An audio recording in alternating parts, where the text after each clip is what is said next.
Bonsoir à tous, première soirée de la semaine, merci de la passer en notre compagnie sur BB24. Ce soir, le grand rendez-vous, c'est trois plateaux bien évidemment, suivis du journal et puis la question de la semaine qui viendra bien évidemment sur l'actu web. On démarre tout de suite par la météo.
Oui, un clin d'œil spécial à nos téléspectateurs de Atiémé qui nous suivent en ce moment.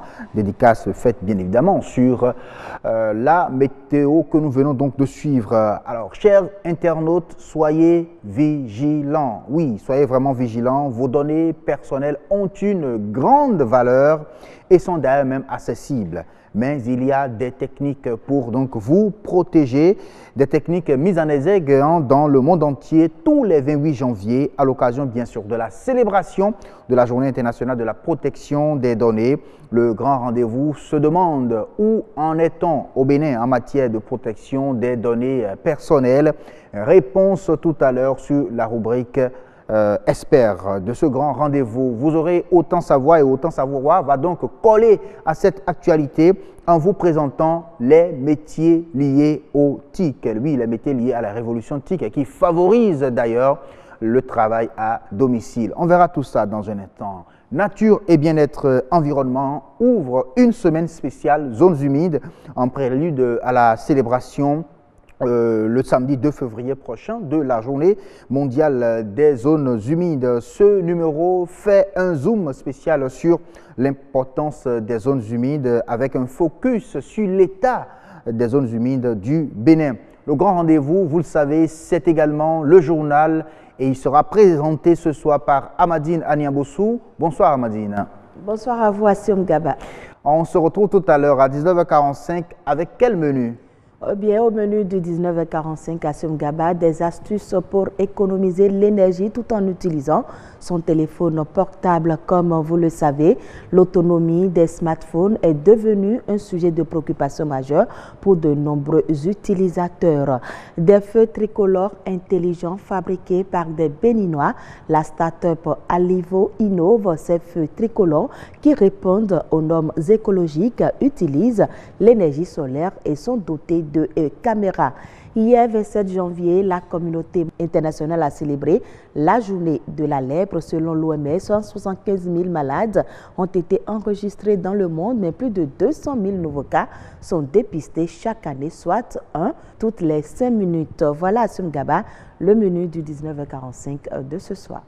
Merci à vous, Amadine Aniabossou. Rendez-vous tout à l'heure à 19h45 exactement. Mais avant d'ouvrir les plateaux de ce grand rendez-vous, je vous dévoile la question de la semaine, chers téléspectateurs. que pensez-vous de la publication des photos des enfants sur les réseaux sociaux? Oui, que pensez-vous de la publication des photos des enfants sur les réseaux sociaux? Et réponse à donner sur la page Facebook de Bénin Business 24 en commentaire. Oui, la question y est déjà affichée, publiée tout simplement. On ouvre bien sûr les plateaux de ce grand rendez-vous par Nature et Bien-être.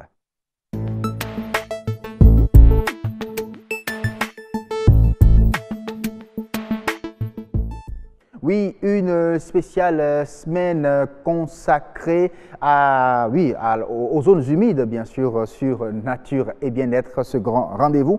Alors donc, dans un instant, on va recevoir pour vous un spécialiste en environnement, bien évidemment. Avec lui, nous parlerons des zones humides. On parlera également de l'état des zones humides du Bénin. Mais avant cela, on suit d'abord ce reportage signé Cécile Roundé qui nous parle de ce que peut définir par zones humides. Regardez. Ces milieux constituent des zones humides. Comme point commun, l'eau. Elles peuvent être salées, douces ou saumâtres. Mais il y en a combien au Bénin? Le Bénin a 4. Il y a la zone humide qu'on appelle la zone humide numéro 10-17 et la zone humide numéro 10-18 qui couvre la Kouémé, Nokoué, Lagune, Chenal de Gada, etc. Et nous avons la zone humide 1668 et 1669 qui sont au nord, W Pandiari. Ce sont les 4 zones humides que nous avons inscrites sur le site de Ramsar. Actuellement, le Bénin est en train de chercher à inscrire 2 autres zones. C'est la zone du lac Toro et la zone de Ablekete. Certains les voient comme un nid de moustiques ou un frein aux activités humaines.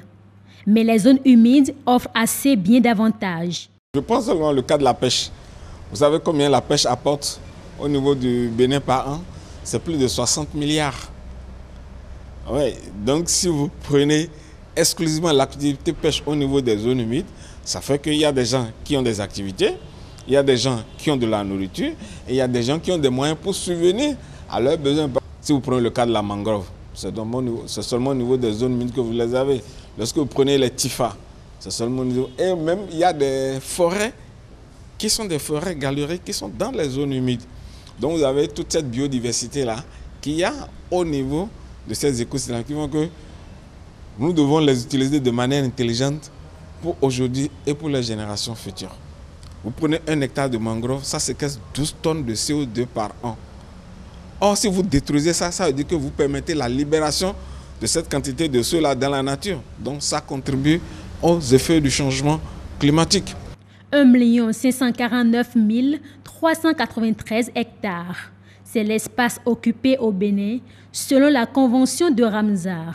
L'aménagement des cours d'eau, les prélèvements d'eau et les activités agricoles sont entre autres menaces. Conscient du rôle de la biodiversité, l'Union internationale pour la conservation de la nature institue le 2 février Journée mondiale des zones humides. Cette année, les activités tournent autour du thème « Les zones humides et les changements climatiques ». Nous avons choisi exprès de faire ça à Grand Popo à cause de l'importance, parce qu'il y a un site là, le site 10-17, c'est dans la zone, on va rester dans la zone pour commémorer cela. Et nous allons faire des actions. Nous allons faire la visite de la lagune jusqu'à la Bouche-sur-Roi et nous allons faire des lâchers de tortues. Mais nous allons aussi, le 2, quand il y aura la grande commémoration, il y aura en ce moment-là la plantation, on a prévu 1000 plants de mangrove pour contribuer donc à la restauration de cette espèce-là. Protéger les zones humides vaut mieux que reconstruire. Merci beaucoup à vous, Cécile Roundé, pour ce reportage. On parle bien sûr des zones humides. Aujourd'hui, leur importance au Bénin, la célébration au Bénin, vous l'avez constaté à travers ce reportage, c'est à Grand Popo, mais c'est également sur le grand rendez-vous et spécialement sur Nature et Bien-être Environnement. Et pour cela, nous recevons Arnaud Adikpetor, qui est chargé de programme au niveau de l'ONG BIZ. Bonsoir. Bonsoir, monsieur le journaliste. Merci d'avoir accepté notre invitation et de venir célébrer les zones humides avec nous sur ce plateau. Bonsoir, Madina Niambosso. Bonsoir à vous, Assoum Gaba. Alors, il est question aujourd'hui de parler des zones humides, de présenter leur importance et de voir dans quel état se retrouvent les zones humides au Bénin. Voilà un peu, Assoum Gaba, on va voir, on va faire un peu l'état des lieux des zones humides au Bénin. Monsieur Adik Péton, dites-nous que déjà quels sont les critères qui font d'un espace une zone humide. D'accord, merci madame. Et c'est pour nous une fois un plaisir renouvelé d'être sur votre plateau pour parler de l'environnement. Oui. Alors je m'appelle ici Arnaud Adikpeto, je suis chargé de programme chez Benin Environment and Education Society, qui est une organisation non gouvernementale d'écologie et de développement durable. Il faut dire que depuis plusieurs années, nous nous sommes focalisés dans la gestion durable des zones humides. Alors qu'est-ce qu'on peut entendre par zones humides? Voilà. C'est toute étendue, tout territoire dont le facteur prépondérant est la ressource eau.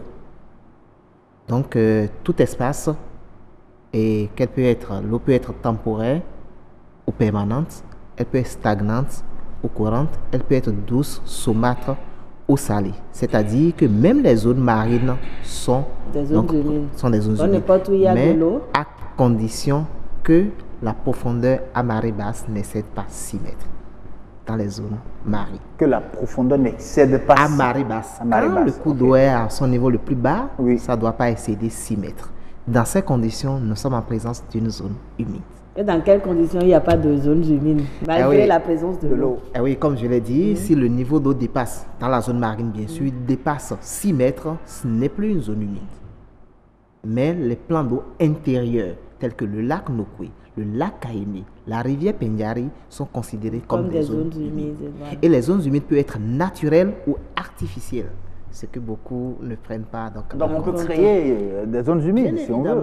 Bien évidemment. En fait, c'est un écosystème compte tenu de la biodiversité faune et flore qui fait que voilà, on peut les appeler les zones humides. Et quand on prend le cas du Bénin, quel est l'état des lieux des zones humides du Bénin? Permettez-moi d'abord de repartir donc à la Convention Ramsar. La Convention Ramsar qui est donc une initiative de l'Union internationale pour la conservation de la nature, de wetland et de birdlife, qui ont donc institué donc à Ramsar, c'est une ville iranienne, le 2 février 1971, la Convention Ramsar dénommée la Convention des zones humides d'importance pour la conservation des oiseaux. Et depuis ce 2 février, donc, les pays commémorent donc, chaque année ce que nous appelons la Journée mondiale des zones humides. Et le Bénin a adhéré à cette convention à travers donc l'inscription d'abord en l'an 2000 de 2 sites, c'est-à-dire le complexe ouest, le site 10-17, c'est-à-dire le bassin du Mono. Ensuite, le 10-18, le bassin de l'Ouémé.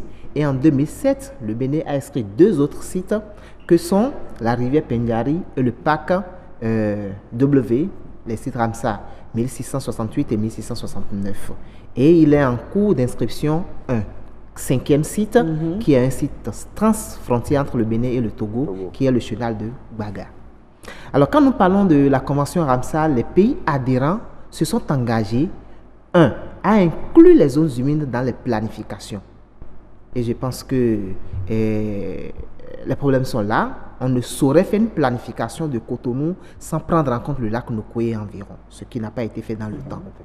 Autre chose, nous avons pour obligation donc d'inscrire les territoires de notre pays donc au site Ramsar, ce que le Bénin a d'ailleurs fait à travers les 4 sites donc, inscrits. En fait, pour adhérer à la Convention Ramsar, c'est le pays qui inscrit les sites. Oui, compte tenu des valeurs que vous avez sur les sites, et je pense que le DG ABE l'a dit tout à l'heure, que compte tenu des valeurs donc, du lac Toro et autres, le processus est en cours pour inscrire compte tenu des valeurs et puis entrer dans le processus de conservation et de protection. L'inscrit dans un site Ramsar, un label en fait que nous donnons à ce site-là, qui est vu de par le monde entier. Parce que moi j'allais demander quelle est l'importance d'inscrire un site si vous-même vous pouvez déjà protéger cette zone humide. Pourquoi alors aller l'inscrire sur la liste Ramsar? Donc ça a des retombées. Exactement, comme je le dis. Si un site est classé Ramsar, ça veut dire que le site est reconnu d'importance internationale. En termes de biodiversité, excusez-moi. Oui. Donc, du coup, ce site peut bénéficier des actions et puis des projets au niveau national tant au niveau international. Et en même temps, le site est protégé. Le site est protégé par des actions locales et extérieures également. Comme Alors, et ça dit que les bas-fonds que nous avons à Cotonou ne sont pas considérés comme des zones humides? Alors, j'avoue que c'est un terme assez péjoratif, hein, le bas-fond, parce que chez nous, on sait quand on dit bas-fond, c'est que c'est là-bas qu'on va tout jeter. C'est bas-main, quoi. Voilà. Les zones et on va marécageuses. fermer.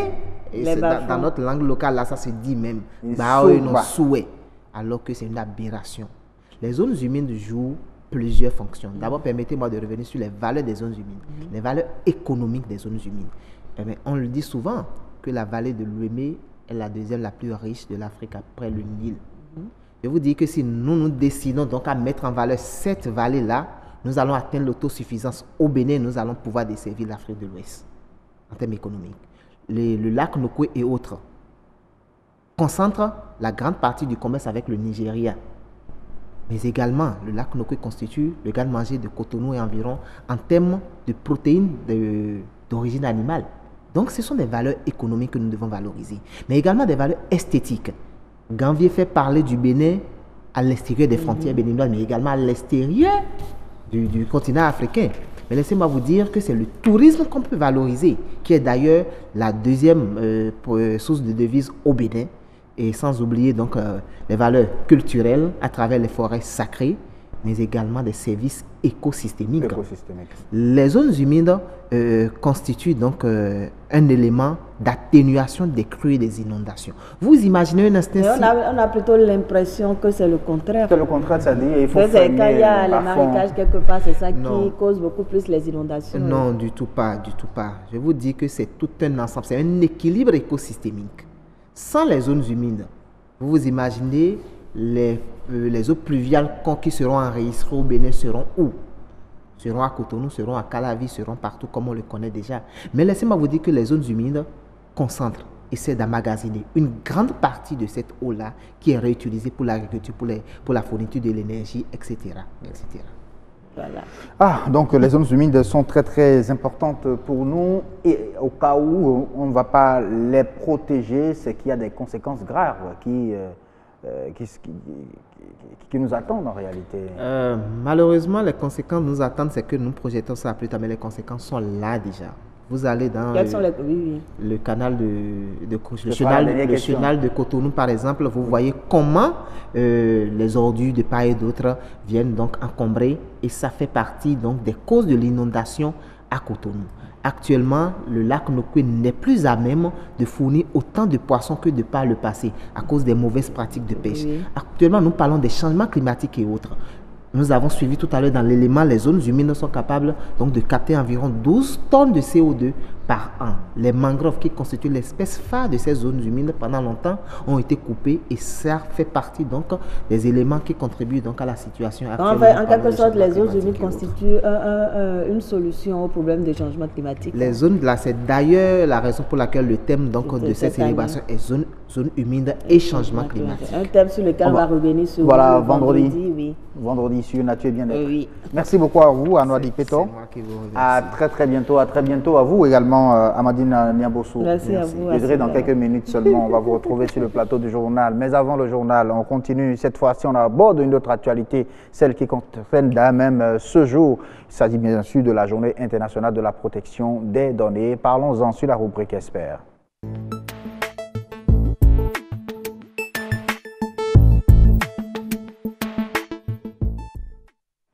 Bien sûr, l'Expert ce soir nous parle de la Journée internationale de la protection des données. C'est 28 janvier que ça se célèbre et nous sommes aujourd'hui le 28 janvier, c'est la Journée internationale de protection des données. Je reçois sur ce plateau Christian Parfait Aoyo, qui est le conseiller à l'économie numérique du président de l'Assemblée nationale. On vous reçoit en tant qu'un des acteurs, de l'ombre de la conception, je dis, du code du numérique au Bénin. Merci d'avoir accepté notre invitation, M. Aoyo. Bonsoir. Merci, bonsoir M. Gava, bonsoir aux téléspectateurs. Un plaisir de vous retrouver, déjà de vous demander qui les Béninois peuvent se dire aujourd'hui qui sont protégés, qui leurs données sont protégées aujourd'hui sur la toile. Oui, merci de me donner cette opportunité de parler des dispositions prises par la loi au Bénin sur ce que nous pouvons appeler désormais la protection des données à caractère personnel. Oui. La démarche du législateur béninois a commencé depuis 2009 à travers la loi 2009-09 du 22 mai 2009 où il fallait avoir pour la première fois la LEPI. Et donc, la nécessité a été faite d'avoir une loi pour protéger les données à caractère personnel. Ah oui, les données que les yeux. Voilà. Donc, le public aurait fourni. Voilà. Donc, les premières listes électorales, mais ça s'est fait dans un contexte politique un peu particulier, voilà, marqué de contestation. Et chemin faisant, les technologies de l'information et de la communication ayant évolué, en 2017, nous sommes partis de plusieurs lois pour faire le choix d'un code du numérique à travers la loi 2017-20 portant code du numérique en République du Bénin. Donc, à la date d'aujourd'hui, le livre 5e de ce code qui parle des articles 379 à 490 parle largement, de long à large, de la protection des données à caractère personnel. Donc, Béninoises et Béninois, nous sommes très bien protégés et la loi, le code que nous avons répond aux normes nationales et internationales et en la matière, il ne reste qu'à appliquer. Donc, on a des arguments aujourd'hui pour se dire qu'on est vraiment protégé, que nos données à caractère personnel sont protégées. Non seulement nos données à caractère personnel sont protégées, c'est que le champ a été bien défini. Donc, il s'agit, chaque fois qu'on parle de données à caractère personnel, on parle de la notion de collecte, de traitement, de transmission, de stockage de ces données-là, que ce soit par un citoyen, par l'État ou par une structure. Lorsque vous êtes une personne qui doit collecter cela, même si c'est l'État doit prendre toutes les précautions. Nous y reviendrons là-dessus, prendre toutes les précautions pour que les droits individuels ne soient menacés, pour que les droits de l'homme ne soient menacés et que les libertés ne soient menacées.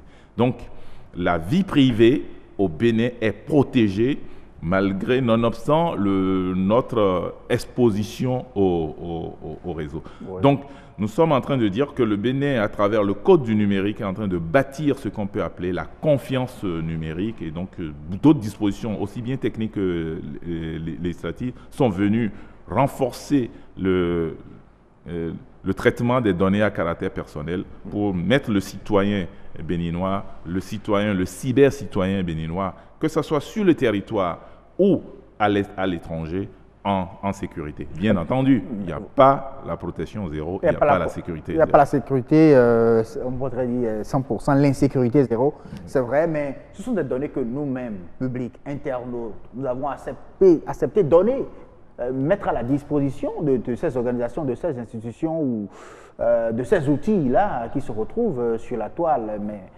ça veut dire qu'on accepte être exposé, on accepte les utilisations possibles de ces données-là. Oui, il faut nuancer. Il faut nuancer et attirer l'attention des compatriotes ou de tout utilisateur de réseaux sociaux ou de tout traitement automatisé sur les dispositions de la loi.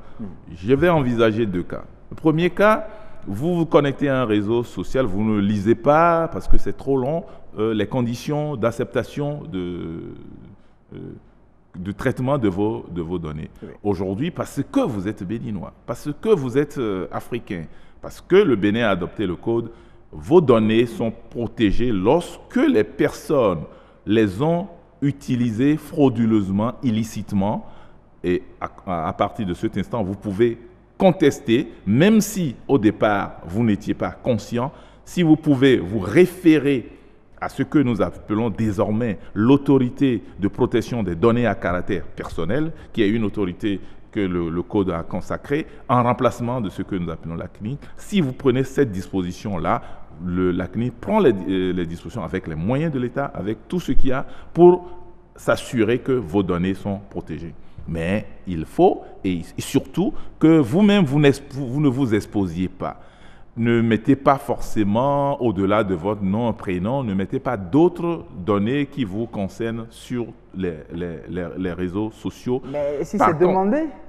Oui, si c'est demandé, restez dans le strict, minimum, nom, prénom, date et lieu de naissance, diplôme. Mettez des informations qui vous valorisent, qui vous identifient, qui font de vous la différence. N'allez pas mettre les données de toute votre famille, il y a des données qui sont du domaine personnel et même l'État qui est garant de ça n'a pas le droit d'en abuser.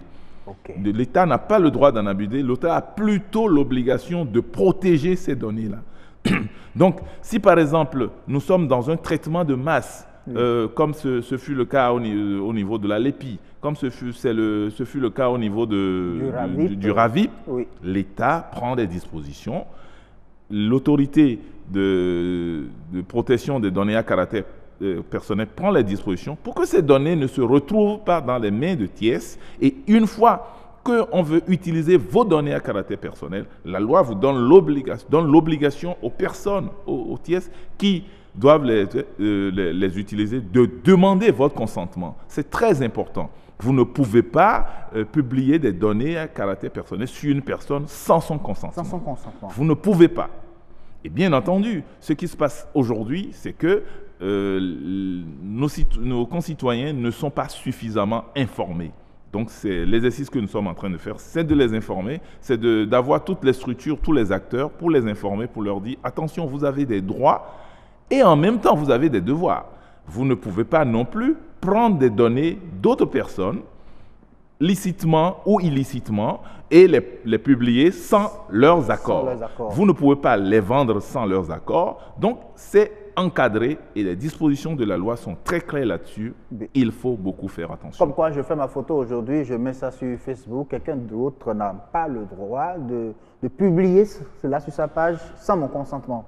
Non, il ne peut pas. Est-ce qu'on peut le dire ainsi? Bon, lorsque vous rentrez, par contre, dans un espace Facebook, il n'a pas le droit si vous faites une photo qui est un peu pour vous vendre, pour montrer que vous êtes un excellent journaliste, pour que des chasseurs de tête puissent vous identifier et qu'une structure de chasseurs de tête veut, par exemple, vous proposer à une structure internationale, elle est obligée de demander l'accord à l'autorité de protection des données à caractère personnel pour dire, voilà, tel citoyen, on a vu sa photo, on a vu ses données personnelles, on a vu ces informations, et l'autorité lui donne l'ordre, et vous mettez votre consentement. Donc, les petits amusements entre amis, parce qu'il faut faire la différence entre les médias sociaux, les réseaux sociaux. Les réseaux sociaux, il y a certains qui sont du domaine du privé. Lorsque vous allez un peu sur Facebook, vous êtes à cheval entre un média et un réseau. Si c'est entre amis que vous partagez vos temps de loisirs, vos photos de loisirs entre amis, et que les amis ne les détruisent pas, ne les déforment pas et les restituent dans les conditions normales telles que vous les avez faites, il n'y a pas tellement de problème. Mais lorsqu'ils déforment ces photos pour vous compromettre, pour attenter à votre vie, et lorsque c'est des données purement prises dans des formes d'intimité ou pour des raisons, vous étiez consentant pour faire ces images, ces photos, ces vidéos, et que vous n'avez pas donné l'autorisation de publication, alors là, la loi frappe dur. La loi frappe dur. Ça frappe dur et vous n'avez pas le droit de divulguer ce qui est du domaine du privé sans le consentement de la partie adverse. Quelles que soient les raisons de votre distension, vous ne faites pas atteinte à sa vie privée. Et dans ce cas, la victime s'adresse à qui? La victime s'adresse aux tribunaux, c'est pénalement interdit. C'est pénalement interdit, lourdement sanctionné, et en cela, nous pouvons louer le code.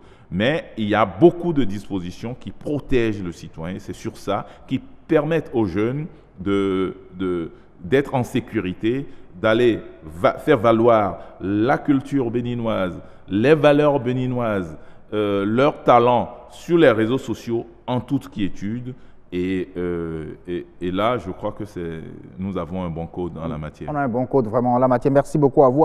Mettons-nous dans une situation de non-existence du code du numérique. Qu'est-ce qui allait se passer? Alors, ce serait l'apocalypse actuellement. Wow. Ce serait la déchéance totale parce que j'ai l'habitude de dire en privé, nous avons une culture où on reste dans l'ombre pour torpiller. C'est culturel. Chez nous, tu ne vois jamais ceux qui veulent t'attaquer visiblement. Visiblement. Vous suivez mon regard. Il ne faut pas s'amuser avec la vie privée des gens. Et même si la personne est une personne publique, respectons sa vie privée. N'allez pas étaler sa vie privée sur les réseaux sociaux. C'est lourdement puni. Par exemple, le code LEPI, le IFU, attention, ces données sont traitées lorsque vous avez l'autorisation. Donc, un QDAM ne peut pas se mettre à récupérer licitement ou illicitement les codes, le numéro de la carte LEPI d'un citoyen. Oui. Il tombe sous le coup de la loi. Si quelqu'un collecte ces informations et ne prend pas les précautions de la loi, il tombe sous le code parce que des bruits courent, on voit des images sur les réseaux sociaux de structures politiques qui s'adonnent à cela. Si c'est avéré, c'est une faute grave parce qu'il s'agit de données qui sont uniques. Donc à partir de ces identifiants-là, on peut toujours suivre jusqu'à aller accéder aux données biométriques de la personne concernée. Et là, on est en train d'attenter à sa vie. Donc, c'est interdit donc, de collecter ces genres de données, IFU et puis numéro vous les faites dans les règles de l'art, après une déclaration. Donc, toutes les structures de l'État savent le faire, à l'exception des juridictions. Si c'est pour des raisons d'enquête ou les structures judiciaires, les polices d'enquête, ils peuvent le faire. Mais là encore, ils respectent les dispositions de la loi. Donc, in fine, nous sommes bien protégés et c'est à nous-mêmes de nous protéger pour Merci. que nous ne tombons pas sur Ne tombons pas vraiment en constate. Tout simplement, il y a aussi une question de responsabilité personnelle qu'il faut vraiment assurer et prendre en compte dans ce sens-là. Merci beaucoup à vous, Monsieur Christian Parfait Aroyo. Je rappelle que vous êtes conseiller à l'économie numérique du président de l'Assemblée nationale. C'est vrai, on a encore besoin de plus de temps pour mieux détailler, mieux expliquer cette question de la protection des données à nos téléspectateurs. Mais j'espère bien qu'il y aura d'autres créneaux plus larges pour vous permettre de revenir encore sur ce plateau pour davantage éclairer la lanterne des Béninois. Merci beaucoup à vous. Merci, c'est moi. On continue avec vous, chers téléspectateurs, et puis on va rester collés à cette actualité-là à travers Autant Savoir.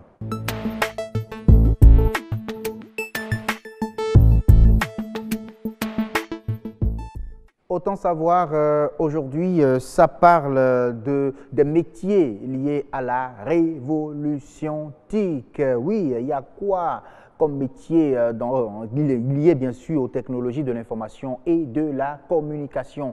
On va répondre à la question dans un instant, juste derrière ce reportage. Un smartphone, un ordinateur, une tablette et une connexion Internet suffisent pour faire carrière dans le numérique. Chaque année, de nombreuses formations innovantes et de nouveaux métiers sont créés. Ce domaine est devenu un véritable vecteur d'emploi. Où que vous soyez dans le monde, vous pouvez gérer votre entreprise avec votre smartphone ou avec votre ordinateur. C'est possible aujourd'hui que vous puissiez vivre de votre passion tout en étant assis dans votre fauteuil ou sur votre lit. 80% des formés de mes participants en Community Business Manager ont trouvé du travail. Et je vous dis, il y a les grands opérateurs, il y a les concessionnaires ici au Bénin qui recrutent des Community Business Management. Aujourd'hui, le mobile, surtout les smartphones, se sont démocratisés. Donc, il faut leur proposer aujourd'hui des services qui puissent leur faciliter la vie, qui puissent les aider dans leur business, dans leurs activités quotidiennes. Grâce aux réseaux sociaux, Les acteurs du domaine deviennent incontournables dans le secteur du digital. Pour communiquer sur leurs produits, plusieurs entreprises et même des particuliers ont compris l'utilité de se vendre sur le net pour mieux rivaliser avec la concurrence.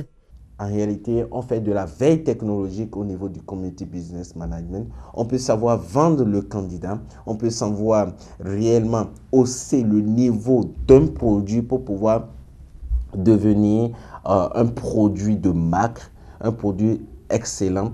Donc, un community manager qui n'est pas bien formé va pouvoir créer au fait d'incidents pour la marque.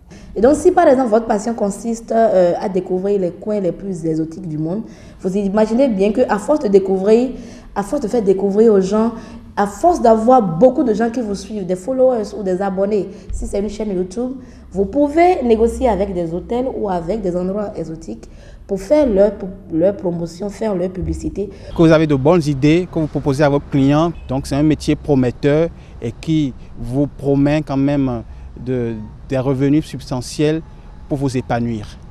Le numérique est un secteur en pleine expansion. La création de nouvelles solutions et applications participe à la révolution du secteur. Innover dans ce domaine serait un atout majeur pour se faire un nom et devenir une personne de référence les années à venir. Oui, merci beaucoup à vous, Fulgencia Runtondi, pour la réalisation de ce reportage. On revient en plateau avec Noah Agbafa Padonou pour parler des métiers liés bien sûr à la révolution des technologies de l'information et de la communication. Bonsoir Noah. Bonsoir. Merci d'avoir accepté notre invitation. Ah oui, on présente ce soir les métiers liés au TIC à nos téléspectateurs. J'ai suivi déjà dans le reportage un des intervenants dire que 80% des personnes que lui, il a eu à former, par exemple en community management, ont été recrutés. Comme quoi, c'est un outil qui révolutionne le monde de l'emploi, mais qui en même temps est un levier qui permet le recrutement facile. Oui, vous savez, depuis 2 semaines, un communiqué circule sur les réseaux sociaux où je recherche un spécialiste en développement Android, mais je n'en ai pas encore trouvé. Développement Android. Ceux qui sont capables de coder juste des applications Android. Ça fait déjà 2 semaines que je recherche quelqu'un de très bien, que je n'en ai pas trouvé. Tout simplement parce que tous ceux qui viennent, ils préfèrent pas se faire engager, mais travailler juste, prendre leur argent, développer, prendre leur argent et partir. Mais rester dans une structure et travailler, ils trouvent que c'est trop contraignant. Et comme ils sont rassurés du fait qu'ils ne sont pas nombreux à être bons et très bien formés, ils refusent de travailler. Vous voyez, depuis 2 semaines. Ils arrivent même à refuser, ils refusent des contrats de travail. À refuser carrément. Les community management, il y a un journal de la place qui, il y a environ 6 mois, a recherché un community management. Il a fallu qu'on passe communiquer sur communiquer pour pouvoir en trouver. Un seul? Oui, un community management. Mais c'est vrai qu'il y a d'autres qui sont venus qui ne sont véritablement pas très bien formés. Voilà. Mais en trouver de bons, c'est souvent difficile sur le marché. Je vous assure, c'est très difficile de trouver des spécialistes d'un certain nombre de secteurs du web. C'est difficile d'en trouver de très bons. Alors, à part le community management, il y a quel autre métier qui sont liés bien sûr, au TIC aujourd'hui? Vous savez, quand nous parlons de TIC, il faut comprendre que nous sommes aujourd'hui dans un monde de l'extracélérité et de la miniaturisation de tout.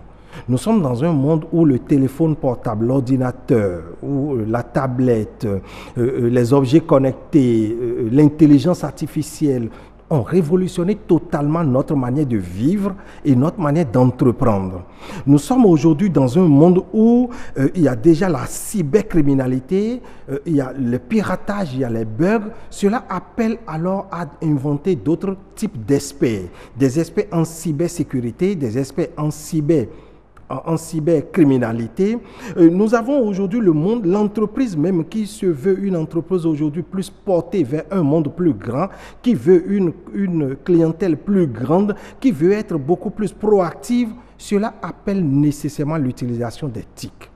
De telle sorte qu'aujourd'hui, quand vous prenez n'importe quel compartiment de notre vie sociale, de notre vie entrepreneuriale, on retrouve nécessairement les TIC dans on retrouve nécessairement le numérique dans ce secteur. Donc il n'y a pas de domaine sans le numérique aujourd'hui. Ça n'existe plus aujourd'hui. Et donc de telle sorte que vous allez retrouver les métiers de numérique autant dans le domaine de l'accompagnement et de la maintenance aujourd'hui, dans la programmation et le développement, vous allez retrouver dans le graphisme, même les faits pas que nous faisons aujourd'hui ne sont plus faits tels que les imprimeurs le faisaient hier. Aujourd'hui, vous allez voir un vieux qui n'a jamais porté costume, mais à qui aujourd'hui, sur les faits pas, vous allez voir, il porte correctement costume. Ça, c'est le métier, c'est un métier du numérique. Les photogravures, le design aujourd'hui. Vous allez voir le web design, la création des sites internet aujourd'hui. Vous allez voir même la gestion des communautés aujourd'hui, la communication digitale aujourd'hui. Vous allez voir le domaine de l'animation aujourd'hui. Même les films ne sont plus faits de la même manière aujourd'hui. Tout ça, ce sont des domaines qui sont totalement impactés où nous avons des techniciens, des experts, des ingénieurs qui travaillent dans ces domaines. Donc, les métiers du numérique aujourd'hui sont largement diversifiés. Ah oui, sont diversifiés aujourd'hui. Et au Bénin particulièrement, est-ce que ces métiers-là sont développés? Les métiers de numérique ne sont pas pour autant développés au Bénin. Mais il faut reconnaître que nous faisons notre petit bonhomme de chemin. Chaque jour que Dieu fait, il y a toujours un métier, même si ce n'est que pas. De l'autre côté, les métiers sont beaucoup plus segmentés, fractionnés. On ne confie pas tout à une seule personne. Mais au Bénin, vous voyez, lorsque je prends simplement la maintenance informatique, vous allez voir que c'est le même gars, le même technicien qui s'occupe autant du matériel que de l'information. Alors que sous d'autres cieux, il y a une personne qui s'occupe de tout ce qu'il y a comme hard. Donc, de tout ce qui est matériel, c'est lui qui répare. Mais de l'autre côté, c'est quelqu'un d'autre qui répare l'information. Les logiciels. Les logiciels. Vous prenez, par exemple, observez dans le domaine de la télécommunication GSM, vous allez voir quelqu'un qui répare le matériel, mais qui n'arrive pas à reprogrammer, qui n'arrive pas à faire le flashage. Et il y a d'autres qui sont spécialisés dans le flashage, donc dans le domaine de l'information. Donc, chez nous, généralement, c'est la même personne qui fait presque tout. Lorsque vous prenez, par exemple, le métier de web, de développement web, vous allez voir que c'est le même technicien qui est capable de faire le design, donc qui crée l'habillage de votre site, mais c'est le même gars qui est capable de faire le coding, donc de faire la programmation pour vous faire sortir votre site. Donc, ailleurs, c'est quelqu'un d'autre qui fait le design en fonction du logo, des couleurs, de leitmotiv de l'entreprise. Voilà, donc il fait un design. Et c'est lui qui crée les flyers, tout le reste pour l'entreprise. Et quelqu'un d'autre s'occupe de tout ce qu'il y a comme coding. C'est lui qui écrit les codes pour l'entreprise. Vous voyez? Mais ici, c'est la même personne qui s'en occupe, qui fait tout ça à la fois. Ce n'est pas parce que les TIC ne sont pas développés, non. Mais c'est tout simplement parce que notre formation même ne nous permet encore pas tel que ça se fait aujourd'hui. Parce que quand vous observez, nous avons deux types de formation. Nous avons les formations directement dans les universités, mais nous avons les formations qui se font dans les instituts de formation, dans les instituts et les écoles de formation. Vous voyez, donc c'est juste en quelques mois. Voilà, quelques mois, et on vous donne rien que la pratique. Alors que de l'autre côté, vous êtes formé dans les universités, vous faites 3 ans pour sortir peut-être un licencié ou même 5 ans pour être nanti de votre master, mais généralement c'est relativement plus théorique. Donc, relativement plus théorique, quand il sort, il est obligé. Donc, c'est ceci qu'il faut un peu changer. Donc, et là, de l'autre côté aussi, il faut fractionner les formations. Véritablement fractionner la formation pour que l'apprenant, pour que l'expert, pour que le technicien soit très bien formé et formé pour un art spécifique. Là, nous serons beaucoup plus, nous aurons déjà la main, une chose sûre, il faut reconnaître que nous y sommes déjà, nous y sommes déjà, on le fait, on fait l'effort de former, mais on aurait pu faire mieux. On aurait vraiment pu faire mieux, on fait de grands signes de l'autre côté qu'il est l'heure d'aller au journal. Tout de suite, on va y aller. Si vous le voulez, merci beaucoup à vous, Noah Agbafa-Padonon, d'être venu sur ce plateau nous parler vraiment de ces métiers. Je sais qu'il y en a des milliers. Beaucoup de métiers du web. Beaucoup de métiers du web. On aura le temps de les détailler, de les choisir un à un et expliquer comment est-ce qu'on devient spécialiste dans tel métier et comment vraiment les exercer et en quoi ce métier est important pour le développement de notre pays. Merci beaucoup à vous. Merci et à très bientôt. On continue avec vous, chers téléspectateurs, cette fois-ci avec la complicité de la rédaction de BB24. Amandine Agnabosso nous attend. C'est l'heure du journal.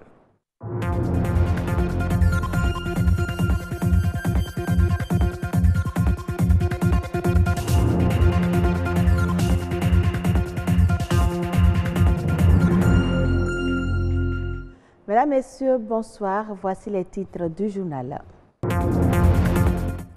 Ils constituent de grands consommateurs d'énergie. Les téléphones portables doivent être mieux gérés pour éviter le gaspillage énergétique.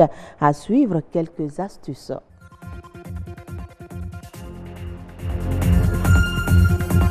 Des feux tricolores Made in Bénin, c'est l'œuvre de la start-up Alivo, de jeunes béninois qui se sont mis ensemble pour innover.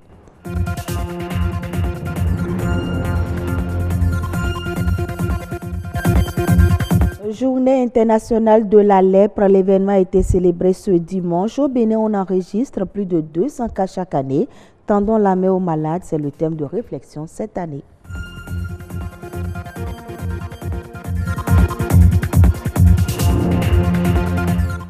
Les économies d'énergie peuvent limiter la consommation d'énergie des smartphones. Ces téléphones constituent de grands consommateurs en énergie électrique. Toutefois, une bonne gestion des téléphones peut éviter non seulement le gaspillage de l'énergie, mais aussi maintenir les batteries en bon état. Beaucoup tentent de donner des astuces pouvant réduire la consommation des smartphones. Comment économiser de l'énergie à son téléphone portable et garder sa batterie en bon état? Élément de réponse dans ce reportage de Gloria Onina Deissani, Mathieu Soukenou et Bernol Djogbe. Ces batteries des téléphones smartphones peuvent servir pendant une longue durée, voire plusieurs jours. Mais avant, tout dépend de la façon dont ces objets sont utilisés. Le fond d'écran aussi consomme l'énergie. Vous allez voir beaucoup de personnes qui mettent un fond d'écran animé. Et plus ça s'anime, plus cela consomme de l'énergie. Alors il faut désactiver le fond d'écran et mettre plutôt une image statique. Mais je vous conseillerais aussi de mettre une image statique à fond beaucoup plus noir. Parce que lorsque nous avons l'écran tactile, l'écran, en réalité, ce sont des pixels, donc de petites LED, de petites ampoules, et qui s'allument. Donc, lorsque nous mettons un fond d'écran noir, pour afficher le noir, c'est que toutes les ampoules s'éteignent. Alors, cela économise énormément. Au nombre des utilisateurs, il y a ceux qui sont préoccupés à économiser leur batterie. Oui, il y a d'abord au premier plan les téléchargements. Les téléchargements consomme assez d'énergie.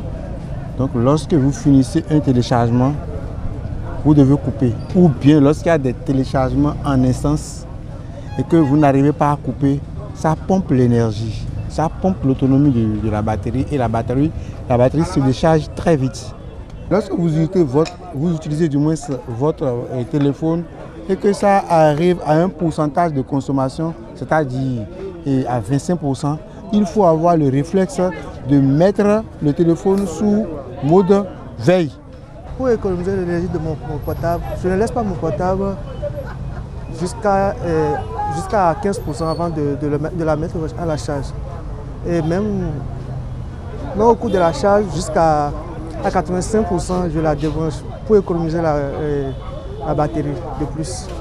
Il faut donc rentrer dans l'application paramètres du smartphone pour découvrir l'ultra économiseur d'énergie. Pour faire l'économie de son portable, il faut d'abord diminuer la luminosité du portable. Soit si le portable est connecté à WhatsApp ou à Facebook, il faut soit couper à chaque fois la connexion du portable. Quand vous mettez trop d'internet, vous allumez l'internet et dès que vous finissez de naviguer, il faut arrêter.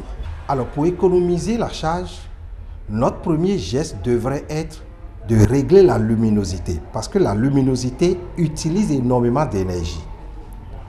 Beaucoup ont loisir à laisser la luminosité, le réglage automatique.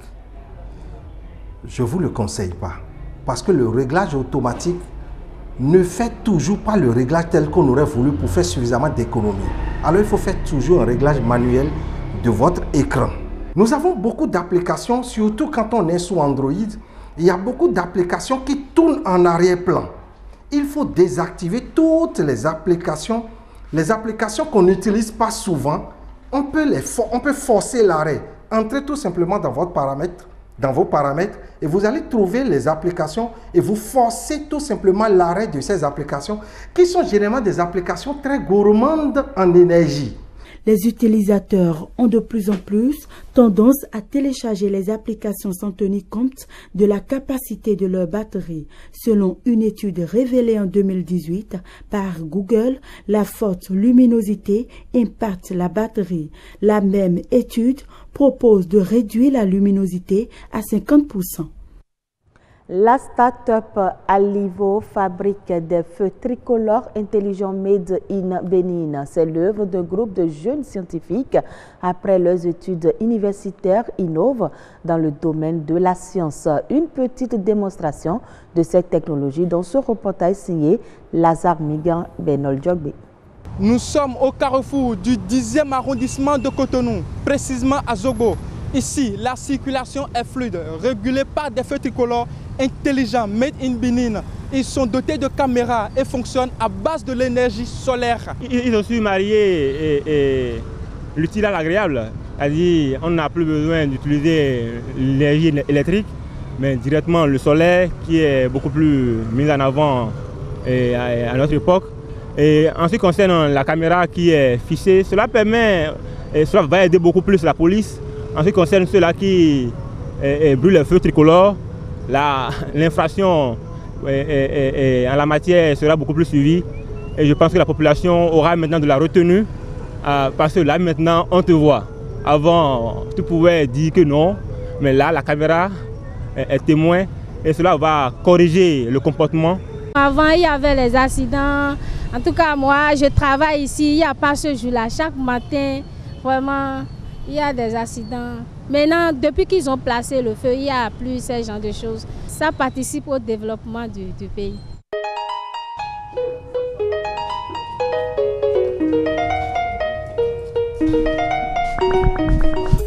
Ils sont sortis des universités du Bénin. Ils sont des jeunes start-upers. C'est ici leur lieu de travail.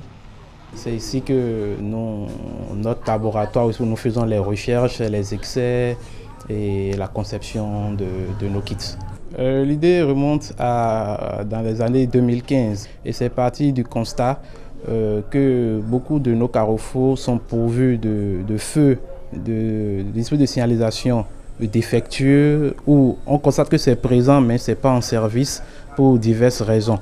Pour la réalisation de cette innovation, ces jeunes font recours à plusieurs logiciels électroniques. Ici, c'est tout un processus. Nous sommes partis des dessins industriels. On a d'abord réalisé les dessins industriels. Après les dessins industriels, nous avons utilisé les logiciels adéquats pour pouvoir modéliser le système que vous avez sur le terrain. Quel genre de logiciel? Il y a un logiciel de 3D. C'est ça qui nous a permis de faire tout ce qui est une partie du hardware, de tout ce que vous voyez. Sinon, le hardware également est divisé en deux parties. Nous avons le hardware primaire et le hardware secondaire. Quand nous prenons le hardware primaire, c'est toute la structure, la métallurgie que vous voyez. Maintenant, le hardware secondaire, ça fait appel à l'électronique, les LED, l'assemblage des LED et tout ça. Voilà le consommable que l'imprimante utilise. Donc c'est grâce à ça que nous avons pu réaliser les groupes que vous voyez, dans lequel on a logé les réseaux de LED. Nous venons maintenant réaliser ça. Voilà un exemple, voilà nos afficheurs, ce qui décompte. Donc voilà ce qui a été réalisé. Voilà une antenne. Voilà. Maintenant, après ce process, nous avons également la partie software. Le software est également subdivisé en deux. Nous avons le software primaire et le software secondaire. La méthode scientifique est l'épine dorsale de toute enquête. Par exemple, des carrefours en miniature montrent que ces jeunes ont déjà dans leur boîte tout le quadrillage de la circulation de tout Cotonou. Ici, c'est en face de l'arrondissement. Ici, c'est venant de Vedocop. Ici, c'est derrière terrain.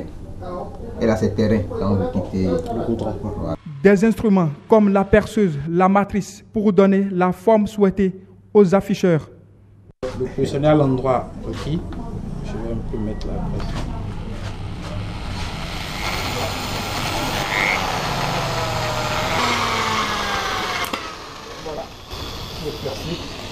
selon l'orifice qui a été fini. Donc, dès cet instant, on peut faire passer la vis ou un fil.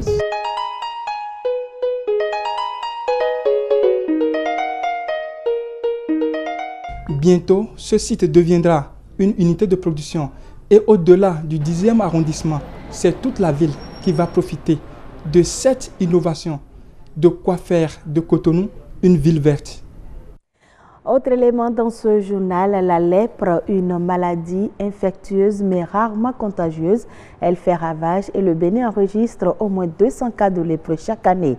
Comment contracter le mal et comment se manifeste-t-il? Les réponses dans ce reportage de Edwige Agossou et Enoch Rompati. Maladie infectieuse chronique provoquée par le bacille Microbacterium lépreux. La lèpre touche au Bénin en moyenne 200 personnes par an. Ce chiffre est en recul grâce aux actions intensives menées ces 2 dernières années par le gouvernement du Bénin. Lorsqu'on a une tâche insensible avec un nerf qui augmente de volume et qu'on prélève au niveau de la tâche et qu'on retrouve le bacille, on dit que cette personne est atteinte de la lèpre. Pourtant, des traitements d'appoint existent. Lorsque le diagnostic est fait, le médicament existe, c'est une chimiothérapie composant la rifampicine, la dapsone et la clofazimide. La lèpre, maladie mutilante et invalidante qu'on peut éviter si le diagnostic intervient tôt. Dépisté tard, en ce moment, on a des complications à type de handicap. C'est les griffes, c'est les plaies au niveau des pieds et il faudrait tenir compte du fait que lorsque le nerf est atteint, le malade ne s'entend rien, il se brûle, il se blesse sans le savoir et c'est ça qui font des plaies qui durent et qui perdurent. Au Bénin, le programme national de lutte contre la lèpre est en phase avec les objectifs prioritaires de l'OMS, l'Organisation mondiale de la santé. Le premier objectif, c'est de tout faire pour avoir 0 cas d'infirmité chez les enfants. De réduire au maximum à moins d'1 cas par million d'habitants les infirmités de degré 2 que nous appelons les handicaps. Et de faire en sorte qu'il y ait moins de discrimination. Dans certaines zones du Bénin, ces personnes atteintes vivent dans de pénibles conditions. Comparant 2017 à 2018, nous sommes passés de 27 à 32%. Nous sommes à 5 cas pour 1 million d'habitants avec des infirmités de degré 2. Souvent abandonnés par les parents, la mendicité devient le quotidien de ces malades. Et le thème de cette édition est bien édifiant. Tendons la main à ceux qui n'en ont plus. Hors du Bénin, en Côte d'Ivoire, le gouvernement lance un projet pour améliorer la compétitivité de l'ANACAD. D'un coût de 107 milliards de francs CFA, ce projet bénéficie du soutien de la Banque mondiale via son mécanisme de financement Build Enclave. Il verra la construction d'usines de transformation dans 4 zones agro-industrielles. L'initiative va permettre en outre de réhabiliter les infrastructures de stockage, entrepôts et magasins et d'améliorer le réseau d'évacuation de la noix de cajou vers les marchés grâce à la rénovation de 2100 km de pistes rurales. La Côte d'Ivoire prévoit de produire 750 000 tonnes de noix de cajou au thème de la campagne 2018-2019. Les autorités tanzaniennes et ougandaises finalisent les négociations sur le gazoduc transfrontalier. L'infrastructure va quitter les champs de production en Tanzanie pour desservir certaines régions à forte consommation de gaz en Ouganda.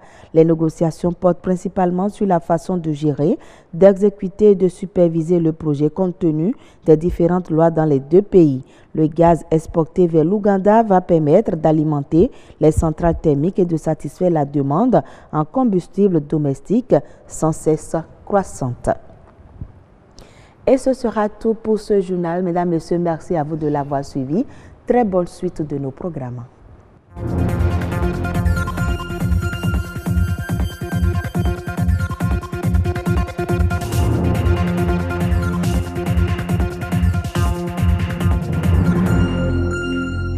Allez, merci beaucoup à vous, Amadine Aniamosu, pour la présentation du journal. Le à présent est à l'ActuWeb, que voici tout de suite.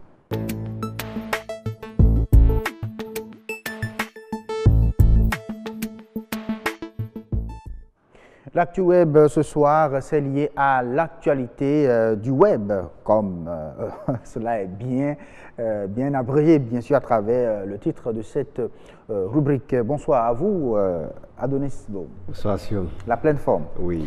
Vous nous êtes revenus ce soir avec beaucoup d'informations collectées sur la toile et aussi avec la question de la semaine qui viendra. Juste après, on l'annonce d'abord et puis après, on aborde l'actualité. On revient pour rappeler. La question de la semaine, c'est que pensez-vous de la publication des photos des enfants sur les réseaux sociaux? Et ça colle bien sûr avec l'actualité d'aujourd'hui qui concerne bien sûr la Journée internationale de la protection des données. Que pensez-vous de la publication des photos des enfants sur les réseaux sociaux? Réponse à donner bien évidemment sur la page Facebook de Bénin Business 24. @bb24info. @bb24info. Merci à vous. Parlons de l'actualité proprement dite. Fusion Instagram, WhatsApp et Messenger. C'est une opportunité ou ça fait peur? C'est une opportunité et ça fait peur. Et ça fait peur en même temps. Imaginez toutes ces applications de messagerie réunies en une seule fois. Vous avez la possibilité, en étant sur Instagram, d'échanger avec une personne qui est sur WhatsApp et en même temps d'échanger avec une personne qui est sur Messenger. C'est un projet qui va naître peut-être d'ici fin 2019 ou 2020. Selon les informations recueillies du New York Times, le fondateur, l'actuel actionnaire de Facebook, Messenger et d'Instagram, c'est le seul, Mark Zuckerberg, a annoncé que les trois applications de messagerie soient repensées pour partager la même infrastructure technique. Instagram avait été racheté déjà, pour rappel, en 2012, WhatsApp en 2014, alors que Messenger a été conçu par Facebook même. Il faut rappeler aussi que certains cofondateurs de WhatsApp et de Instagram, vu la nouvelle ligne que Mark Zuckerberg est en train de fisser avec les applications, ont démissionné courant 2018. Ok. Donc, au-delà de l'opportunité que cela pose, ce rapprochement des applications pose aussi de nombreuses questions en interne. D'abord, il y a la question liée aux données personnelles. Vous savez que WhatsApp, ce sont les données personnelles. Si vous n'avez pas les contacts de vos amis, vous ne pouvez pas les écrire. Vous pouvez les écrire. Or, ce n'est pas la même chose avec Facebook et Instagram suivi d'un nom d'utilisateur. Mais si on fusionne les deux avec l'architecture qui sera unique, ça veut dire qu'on va partager beaucoup de données sur les personnes. Ah oui, sur les personnes. Déjà que Facebook a déjà commencé avec les ciblages, c'est-à-dire que vous pouvez en même temps voir une personne aujourd'hui qui est dans votre rayon d'action et en même temps vous avez la suggestion d'amis. Imaginez déjà ce que ça peut se donner avec les contacts WhatsApp. Ah oui, ça vous notifiez tout de suite qu'il y a telle personne qui est dans votre environ. En même temps, vous pouvez lui envoyer un coucou pour lui dire, écoutez, bon, je suis pas loin, je suis à côté. Comment tu vas et tout le reste. Eh bien, nous ne sommes qu'au début du balbutiement de ce vaste projet, mais simplement que Mark Zuckerberg souhaite que les messages soient chiffrés de bout en bout, parce que pour le moment, c'est seulement WhatsApp qui offre ce chiffrement. Mais il envisage de le faire aussi avec Instagram et Messenger. Et voir même aussi s'il y a aussi bien il y a les plaintes, aussi bien des anciens cofondateurs que des employés qui estiment qu'on est en train de saboter la ligne au-delà du profit du business. Ah ouais, chacun a son avis sur la question, sur cette fusion-là. Passons à une autre information concernant la vérification en temps réel des faits lors des discours de politiciens. Eh bien oui, ça se passe aux États-Unis. Des universités américaines ont mis au point une technologie qui doit permettre aux réseaux de télévision d'offrir des vérifications des faits de quasi réels à l'écran lorsqu'un politicien fait une déclaration douteuse pendant un discours ou un débat. En 2020, ça va se passer en 2020 aux États-Unis lors de l'élection présidentielle. Les candidats participants, vous savez que là-bas, ce sont sur la base des débats que les électeurs sont appelés à voter pour tel candidat. Oui. Donc c'est lors de ces débats, quand il dit peut-être qu'il a réalisé telle chose, ce sont les télévisions de télévision en tapant juste. C'est une application qui a été dédiée à cela et qui suit en même temps le discours. Donc il va aller rechercher dans la base de données si les informations sont exactes. S'il se mentionne un seul chiffre, alors là, ce sera affiché. C'est affiché en même temps. Voilà. On sait que bon, il a menti deux fois. Bon, il a menti 3 fois. Oui. Et l'autre. En fait, cet outil existe déjà sur la forme d'une application qui permet aux utilisateurs de faire du fact-checking, c'est-à-dire les informations, vous pouvez les vérifier pour voir si elles sont exactes ou pas. Mais la question qu'on se pose, c'est de savoir est-ce que les télévisions vont réellement l'utiliser. Ça, c'est c'est une question pertinente. Est-ce que la télévision vaut mal le bon? Peut-être pas toutes les télévisions, mais les télévisions dédiées, vous imaginez, suivez mon regard. En un mot, le logiciel sera capable de détecter des phrases clés d'un discours et d'aller chercher dans une base de données créée pour cela les informations préalablement vérifiées pour signaler une information ou une intox. Ou une intox. Un jeune homme de 19 ans, lui, il a gagné peut-être le trophée ou il a eu l'opportunité de l'année 2019, on dirait, qui paie une console de 340 € à 9 €. Eh bien oui, ça s'est passé en septembre dernier, en 2018. C'est un jeune homme de 19 ans qui s'est rendu dans un supermarché dans l'idée d'acheter une console vidéo. Il a choisi la console qui coûte normalement 340 €, mais il a trouvé une astuce pour ne pas payer. Il a pesé la console.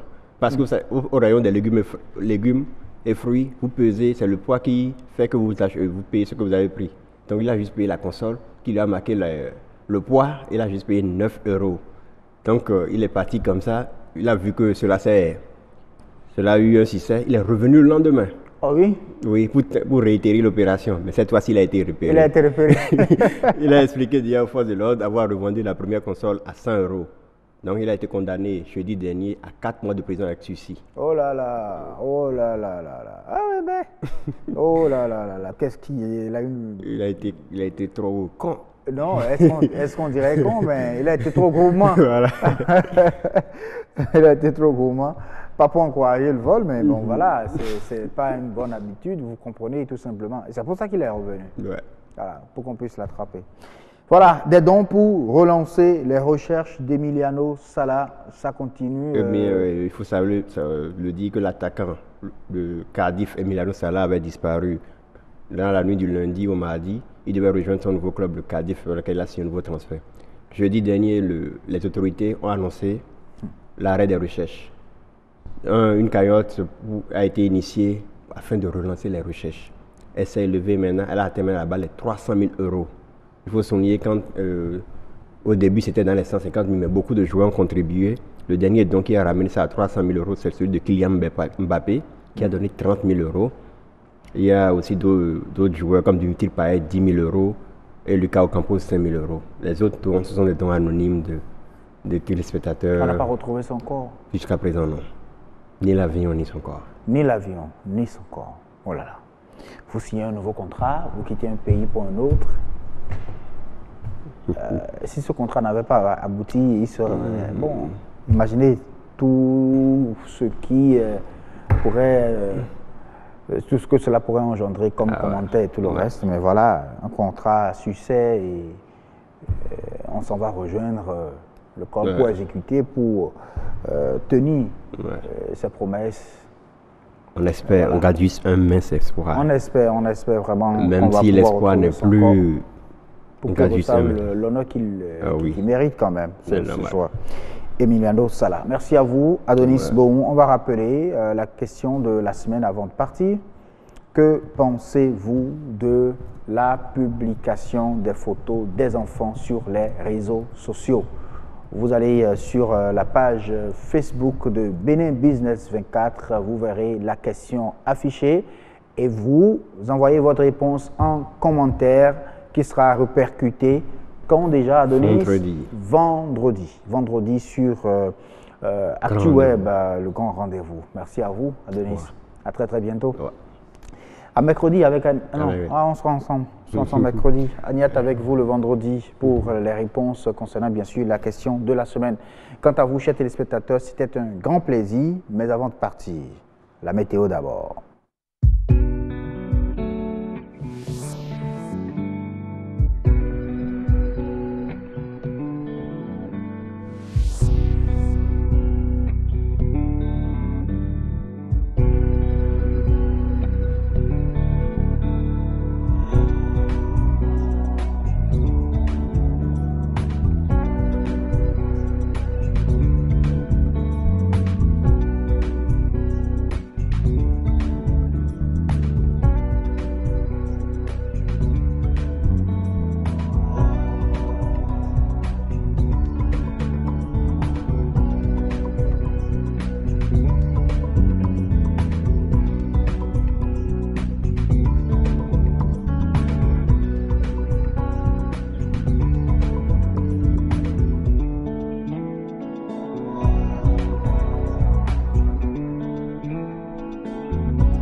Allez, merci donc à vous d'avoir partagé ces moments de télévision avec nous sur le grand rendez-vous. On va se retrouver déjà demain, 19h, pour un autre grand rendez-vous. Demain, 19h, encore plus amélioré pour votre plaisir. Portez-vous bien et à demain.